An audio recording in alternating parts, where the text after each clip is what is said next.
శ్రీమద్ రామాయణము 6వ సర్గము. దశరథుని పాలనలో అయోధ్య నగర వైభవము. దశరథ మహారాజు వేదార్థములను బాగుగా ఎరిగినవాడు.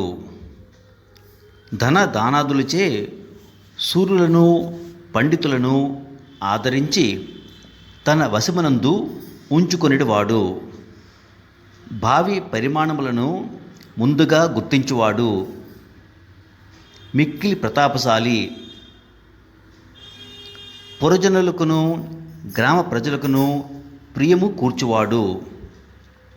ఇక్ష్వాకు వంశజులలో అతిరథుడు. విద్యుక్తముగా యజ్ఞములను చేయువాడు. ధర్మకార్యముల యందు నిరతుడు. ప్రజలందరినీ అదుపులో ఉంచగలవాడు. మహర్షి తుల్యుడు. రాజర్షి. ముల్లోకముల యందును సుప్రసిద్ధుడు. చతురంగ బలములు కలవాడు. శత్రువులను తుదముట్టించినవాడు. సుప్రసిద్ధులైన మిత్రులు కలవాడు. నిషిద్ధ విషయములందు మనసు పెట్టినవాడు. ధన కనక వస్తు వాహనములను తదితర నిధులను కలిగి ఉండుటందు ఇంద్రునితోనూ కుబేరునితోనూ సమానుడు. అట్టి దశరథ మహారాజు లోక పరిరక్షణ యందు మహా తేజస్శాలి అయిన వైవస్వత మనువు వలె తన కోసల రాజ్యమును పరిపాలించెను. సత్యసంధుడును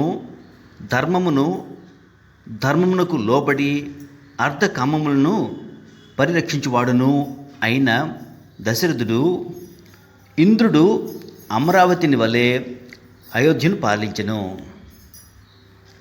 శ్రేష్టమైన ఆ అయోధ్య నగరమునందలి జనులు సుఖశాంతులతో సంతోషముగా జీవించుచుండిరి. వారు ధర్మాత్ములు. అనేక శాస్త్రములను అధ్యయనం చేసినవారు. తాము కష్టపడి సంపాదించిన ధనముతోడనే తృప్తిపడువారు. లోభగుణం లేనివారు. సత్యమును పలికెడివారు. ఆ మహానగరములందలి గృహస్థులలో ఏ ఒక్కడును సంపన్నుడు కానివాడు గాని గోవులు అశ్వములు ధనధాన్య సమృద్ధియు లేనివాడు గాని లేడు. వారందరూ తమ సంపదలను ధర్మ కార్యములకును ధర్మబద్ధముగా అర్ధ కామ పురుషార్థములను సాధించుటకు వినియోగించిన వారే. ఆ పురమునందలి జనులలో కామాతురుడు కానీ కదర్జుడు కానీ క్రూరుడు కానీ విద్యాహీనుడు కానీ నాస్తికుడు కానీ ఎంత వెతికినూ కానరాడు.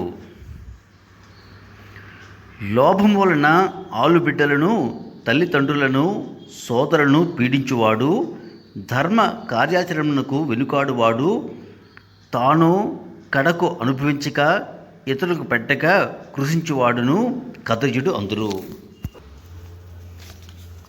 అయోధ్య యందలి స్త్రీ పురుషులు ధర్మ ప్రవర్తనచే శ్రేష్ఠులు. ఇంద్రియ నిగ్రహం కలవారు. సత్స్వభావం కలవారు. సదాచార సంపన్నులు. మహర్షుల వలె నిర్మల హృదయులు. ఆ అయోధ్యలో చెవులకు ఆభరణము లేనివాడు కానీ శిరస్నానము తలపాగా ధరించినవాడు కానీ లేరు. తన సంపదకు తగినట్లుగా భోగములను అనుభవింపనివాడు లేడు. అభ్యంగ స్నానములు చేయనివాడు లేడు. చందనాధికములు అలదుకొనవాడు లేడు. నుదుట తిలకమును గాని కస్తూరిని గాని బొట్టుగా ధరింపనివాడు లేడు. ఆ అయోధ్య యందు ఆకలితో అలమటించువారు లేరు. అందరూ తనివి తీరా భుజించువారే. అతిథి అభ్యాగతులను ఆదరించిన వారే. అర్ధులకు దానములు చేయువారే. బహుభూషణములను కంఠాభరణములను కంకణములను ఉంగరములను ధరించిన వారే. అందరూ అంతఃకరణ శుద్ధి కలవారే. ఆ అయోధ్య నగరమునందు అగ్ని కార్యములు చేయనివాడు కానీ, సోమయాగమును ఆచరింపనివాడు కానీ, విద్యలను అరకొరగా నేర్చినవాడు కానీ, చాలియు చాలని సంపద గలవాడు కానీ లేడు. దొంగలు కానీ వర్ణ సంకరులు కానీ అచ్చట లేనే లేరు. అయోధ్యందలి బ్రాహ్మణులు సర్వదా విద్యుక్తములైన స్వకర్మలు యందు నిరతులు, ఇంద్రియములను జయించిన వారు, దానశీలురు, జపము వేదాధ్యయనమును చేసే స్వభావం కలవారు, దానములను స్వీకరించడందు విముఖులు. దశరథుని పరిపాలనా కాలమందు జానపదులలో నాస్తికులు కానీ, అసత్యవాదులు కానీ, శాస్త్రములు అభ్యసింపని వారు కానీ, అసూయాపరులు కానీ, ఇహపర సాధనయందు అసక్తులు కానీ, అజ్ఞానులు కానీ లేరు. ఆ నగరమున వేదాంగములు అనగా శిక్ష, వ్యాకరణము, ఛందస్సు, నిరుక్తము, జ్యోతిషము, కల్పము, ఈ వేదాంగములు తెలియనివాడు కానీ, వ్రతములను ఆచరింపనివాడు కానీ లేడు. వేల కొలది ద్రవ్యములను దానము చేయనివాడు కానీ, దీనుడు కానీ, వ్యాకుల చిత్తుడు కానీ, రోగపీడితుడు కానీ లేడు. అచటి స్త్రీ పురుషులలో కాంతిరహితులు కానీ, సౌందర్యహీనులు కానీ, రాజభక్తి లేనివారు కానీ లేరు, మచ్చుకైనా కనబడరు.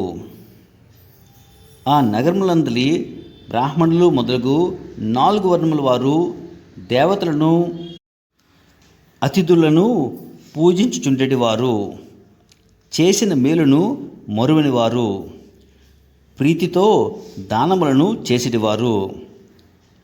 బ్రాహ్మణులకు పాండిత్యం నందును శాస్త్రవాదము యందును సూర్యులు పరాక్రమవంతులు, ఇతరులు తమ తమ రంగములలో వీరులు సూర్యులు. ఆ మహానగరమును అందలి జనులు ఎల్లరూ ధర్మం ఆచరించేవారు, సత్యమార్గమును వేడనివారు. అందువలన వారు దీర్ఘాయుష్మంతులు, భార్యాపుత్ర పౌత్రాదులతో కూడి ఉండివారు. క్షత్రియులు బ్రాహ్మణుల ఎడ గౌరవం కలిగి రాజ్యపాలన చేయుచుండేవారు. వైశ్యులు క్షత్రియుల ఆజ్ఞలను పాటించేవారు. శూద్రులు తమ తమ ధర్మములు ఆచరించుచు ఈ 3 వర్ణముల వారిని సేవించుచుండేవారు. ఇక్ష్వాకు వంశజుడైన దశరథ మహారాజు ఆ అయోధ్య నగరమును పూర్వము ప్రతిభామూర్తియు మానవేంద్రుడును అయిన మనువు వలె చక్కగా రక్షించుచుండేవాడు. అచ్చటి యోధులు పరాక్రమమున అగ్ని వంటి వారు, కుటిలత్వం లేనివారు, పరాభవములను ఏమాత్రము సహింపనివారు, శస్త్రాస్త్రాది యుద్ధ విద్యలందు ఆరితేరినవారు. అట్టి యోధులచే నిండి ఆ నగరము సింహములచే గుహవలే దుర్భేద్యమై ఉండెను. కాంబోజ దేశపు జాతి గుర్రములతోడను, బాహ్లిక దేశమునకు చెందిన ఉత్తమ అశ్వములతోడను, వనాయు రాజ్యమును పుట్టిన మేలుజాతి హయములతోడను, సింధు దేశమును జన్మించిన శ్రేష్టములైన గుర్రములతోడను, ఉచ్చైశ్రవం వంటి ఉత్తమోత్తమ హయములతోడను ఆ పురము విలసిల్లుచుండెను. వింధ్య పర్వతమున పుట్టిన మదపు టేనుగులతోడను, హిమవన్ నగమున జన్మించిన మహాగజములతోడను, బాగుగా బలిసి మిక్కిలి మదించి పర్వతము వలె ఉన్న మాతంగములతోడను, ఐరావత్ వంశమును పుట్టిన పుండరీకమును పేరుగల మహాపద్మజాతికి చెందినవియు, వరుణ దిగ్గజమైన అంజన జాతికి చెందినవియు, దక్షిణ దిగ్గజమైన వామన జాతిలో ఉద్భవించినయు అగు భద్ర గజములతోడను ఆ పురము నిండి ఉండెను. భద్రజాతి గజములతోడను, మంద్రజాతి ఏనుగులతోడను, మృగజాతి వారణములతోడను, అట్లే భద్ర మృగమంద్ర అను 2 జాతుల సాంకర్యము గల ఏనుగులతోడను, భద్ర మంద్ర మృగ అను 3 జాతుల శంకర గజములతోడను ఎల్లప్పుడూ మదించియుండి పర్వత సమానములైన ఏనుగులతోడను ఆ అయోధ్య నగరము విలసిల్లుచుండెను. ఆ నగరము వెలుపల కూడా 2 యోజనముల మేరకు వ్యాపించి ఉండెను. సార్థక నామధేయము గల ఆ అయోధ్య అనగా యోద్ధం అసఖ్య, ఇతరులకు జయించుటకు సాధ్యము కానిది అయోధ్య. ఆ అయోధ్య నగరమును దశరథ మహారాజు పరిపాలించుచుండెను. రాజ శిరోమణియు మహా తేజస్శాలియు అయిన ఆ దశరథ మహారాజు చంద్రుడు నక్షత్రముల వలె శత్రువులను తేజోవిహీనులను గావించుచు పరిపాలించుచుండెను. ఆ నగరము పేరుకు తగినట్లుగా దృఢమైన గడియలు గల కవాటములతోడను చిత్రములైన గృహములతోడను శోభిల్లుచుండెను.